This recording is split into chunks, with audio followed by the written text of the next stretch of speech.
आज भास्कर के कार्यक्रम व्यक्तित्व में आपका स्वागत है। हमारे इस कार्यक्रम में आज सौरभ निगम जी बातचीत करेंगे राष्ट्रीय स्वयंसेवक संघ और भारतीय जनता पार्टी के उत्तर मध्य विधानसभा प्रभारी शंकरलाल श्रीवास्तव जी से। क्या कुछ खास है शंकरलाल श्रीवास्तव जी के बारे में, आइए जानते हैं अपने खास कार्यक्रम व्यक्तित्व में। आज भास्कर न्यूज में आपका स्वागत है।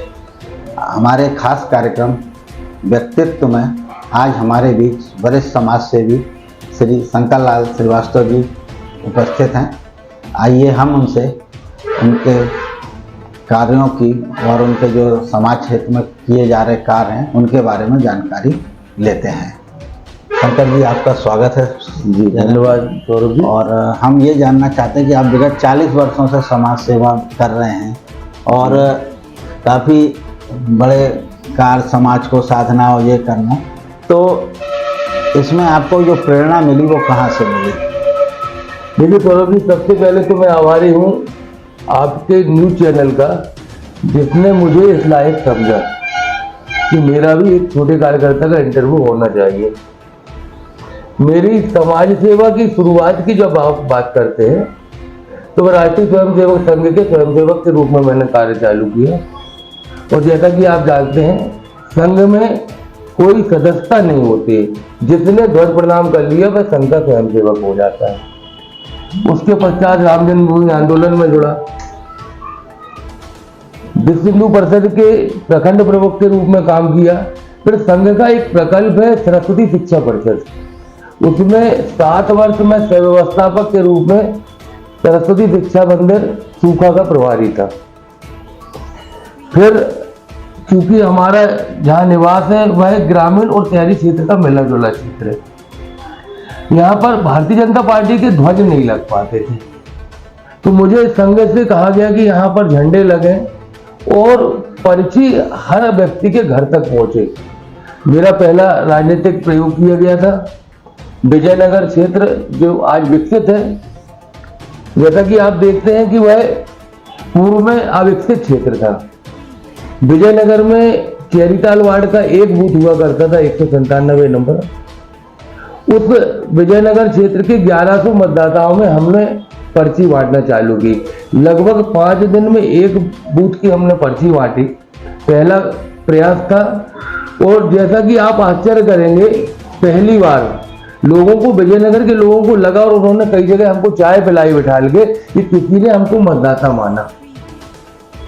और पहली बार का जब परिणाम आया उस बूथ का, तो 1100 मतदाताओं के बूथ पर 650 वोट डली और उसमें 550 वोट भारतीय जनता पार्टी के पक्ष में गई। धीरे धीरे काम करने की गति पकड़ी। फिर भारतीय जनता पार्टी संगठन के कई पदों पर मेरे को रहने का अवसर मिला, सेवा का अवसर मिला। पर जैसे कि संघ की परिपाटी है, जो कार्यकर्ता भारतीय जनता पार्टी में चला जाता है तो संघ की एक दूरी पर आ जाता है। मैं स्वयंसेवक के नाते संघ का काम कर रहा था, पर जब भारतीय जनता पार्टी में आया तो पूर्ण रूप से भारतीय जनता पार्टी का काम, और जब संघ का कहीं आदेश हुआ तो उस जगह काम करने जाता रहा। फिर 2003 में मंडल के अध्यक्ष का दायित्व मिला। 3 बार लगातार मैं मंडल का अध्यक्ष रहा इस उत्तर विधानसभा क्षेत्र में। उसके पूर्व में पश्चिम विधानसभा में एक क्षेत्र आता था। आप शास्त्रीगंज से लेकर बल्लेबाग होते हुए दमोह नाका वाला ये क्षेत्र पश्चिम विधानसभा का होता था। उसके बाद 2008 के परिसीमन में यह क्षेत्र उत्तर विधानसभा में शामिल किया गया। तो मैं पहले पश्चिम विधानसभा का मंडल अध्यक्ष था, फिर उत्तर विधानसभा का 3 बार मंडल अध्यक्ष रहा। कुल 4 बार मंडल अध्यक्ष का दायित्व मिला। और उस समय माननीय शरद जैन जी जो स्वास्थ्य मंत्री भी थे, उनके नेतृत्व में 3 बार विधानसभा का चुनाव हम लोगों ने जीता। एक चुनाव हमने हारा। 2018-19 का जो चुनाव था वो हम 576 वोटों के मामूली अंतर से हार गए कांग्रेस से। वह हार की चीज मन में थी। उसके लिए निरंतर कार्यकर्ताओं के बीच में संपर्क, और चूंकि मैं संगठन का काम कर रहा था, और निश्चित रूप से जैसा आप जानते हैं सत्ता और संगठन दोनों एक अलग अलग दूरी होती है, तो मेरा काम सत्ता करना ही है, संगठन का काम दायित्व संगठन का काम करते रहे। और संगठन का मूल काम होता है कार्यकर्ता को जगा के रखना।